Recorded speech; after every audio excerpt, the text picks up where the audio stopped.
Pizza যদি বাসায় তৈরি করা যায় তাহলে বেশ কিছু উপকারিতা আছে। তার মধ্যে হচ্ছে নিজের পছন্দ মতো অনেক বেশি চিজ ব্যবহার করা যায়, নিজের পছন্দ মতো যে কোনো জিনিস দিয়েই পিৎজা তৈরি করা যায়।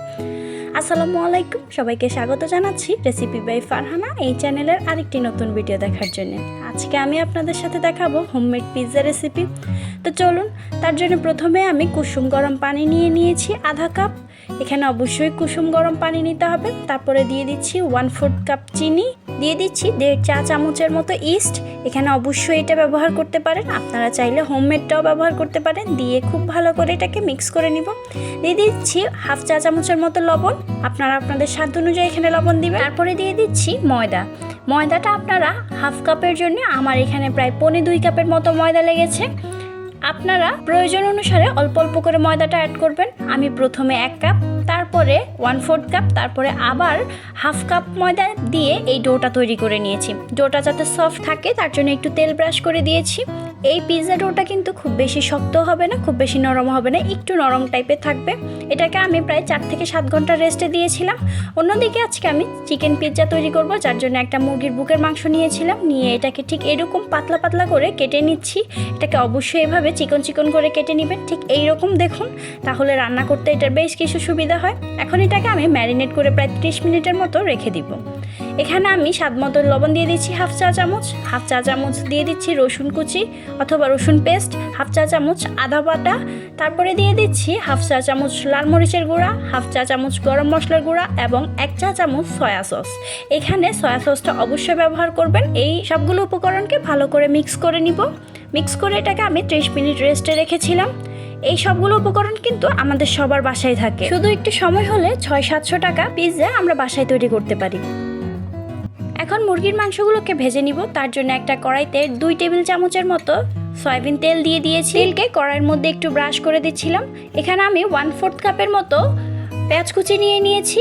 অবশ্যই আপনারা যদি পেঁয়াজটা বেশি পছন্দ করেন তাহলে আরেকটু বাড়িয়ে দিতে পারেন। পেঁয়াজ কুচি দিয়ে দেওয়ার পরে এটাকে হালকা ব্রাউন কালার হয়ে আসার পরে এটাকে আমি ম্যারিনেট করা মাংসগুলো দিয়ে দিব। এখানে মাংসগুলোকে দিয়ে আমি অনবরত নেড়ে চেড়ে এগুলো ভাজবো। এটা ভাজতে খুব বেশি সময় লাগবে না, 7 থেকে 10 মিনিটের মধ্যে এটা ভাজা হয়ে যাবে। এই মাংসটাতে আমি কোনো পানি দিব না, জাস্ট মাংসের গায়ের যে পানিটা আছে তা দিয়েই এটা সেদ্ধ হয়ে যাবে। এবং চুলার আঁচটাকে একেবারেই লো হিটে রেখে এটাকে আমি 7 থেকে 10 মিনিট রান্না করে নিব। আমার আজকের রেসিপিটা হুবহু ফলো করে আপনারা অবশ্যই বাসায় তৈরি করে দেখবেন। ইনশাআল্লাহ আপনারা বাসায় প্রথম চেষ্টাতেই পিৎজা তৈরি করে নিতে পারবেন এবং এটার টেস্ট খুব ভালো আসে। এই যে মাংসটা আমার রান্না হয়ে গেছে। অন্যদিকে 5 ঘন্টা রাখার পরে ডোটা ঠিক এইরকম হয়ে ফুলে উঠেছে। এখন এটাকে আমি আরেকটু কিছু সময় মথে নিব। তবে এই সময় যদি বেশি হাতের সাথে লেগে থাকে তখন আপনারা চাইলে একটু তেল দিয়ে এটাকে আরেকটু মথে নিতে পারেন। পিৎজার ডোটাকে আমি আরেকটু মথে নিব, তার জন্য সামান্য কিছু ময়দা প্রেস করে এটাকে আমি কিছু সময় মথে নিয়েছিলাম। এখন এটাকে আমি 2 ভাগ করে নিয়েছিলাম। পিৎজাটার সাইজ অনুযায়ী কতটুকু বড় করব, আমি এখানে মিডিয়াম সাইজের একটা পিৎজা তৈরি করব। তবে আপনারা যদি বড় পিৎজা তৈরি করতে পারেন তাহলে আরেকটু বেশি করে পরিমাণে অথবা 2 ভাগ না করে 1 ভাগ দিয়ে তৈরি করতে পারেন। এখন এটাকে আমি হাত দিয়ে এভাবে ছড়িয়ে রুটিটাকে রেডি করে নিব।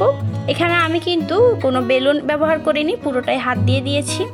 এই যে আমি এরকম একটা প্লেট নিয়েছিলাম, এখানে সামান্য পরিমাণে তেল ব্রাশ করেছি এবং সামান্য পরিমাণে ময়দা ছিটিয়ে রুটিটাকে প্লেটের মধ্যে নিয়েছি।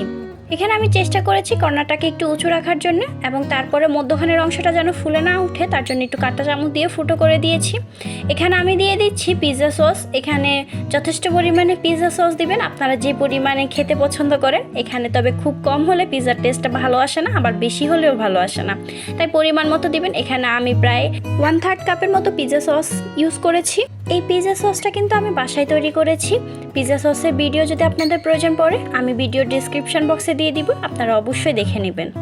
এখন এখানে আমি চিজ দিয়ে দিচ্ছি, তারপরে দিয়ে দিচ্ছি ভেজে রাখা চিকেনগুলো। চিজ একটু বেশি পছন্দ করার জন্য এখানে বেশ কয়েকবার আমি চিজ ব্যবহার করেছি, তবে আপনারা চাইলে এত বেশি নাও ব্যবহার করতে পারেন। প্রথমে একবার চিজ ব্যবহার করবেন, তারপরে সবগুলো প্রয়োজনীয় উপকরণ দিয়ে এরপরে আপনি এখানে আরেকবার চিজ ব্যবহার করবেন, তাহলেই হয়ে যাবে। এখন এখানে আমি গোল গোল করে কিছু পেঁয়াজ কেটে রেখেছিলাম তা দিয়ে দিয়েছি। তারপর আমি এখানে আরেকটু চিজ ব্যবহার করব। এই যে চিজ দেওয়ার পরে আমি এখানে ক্যাপসিকাম দিয়ে দিচ্ছি, সবুজ ক্যাপসিকাম। তৈরি হয়ে গেছে আমার পিৎজা।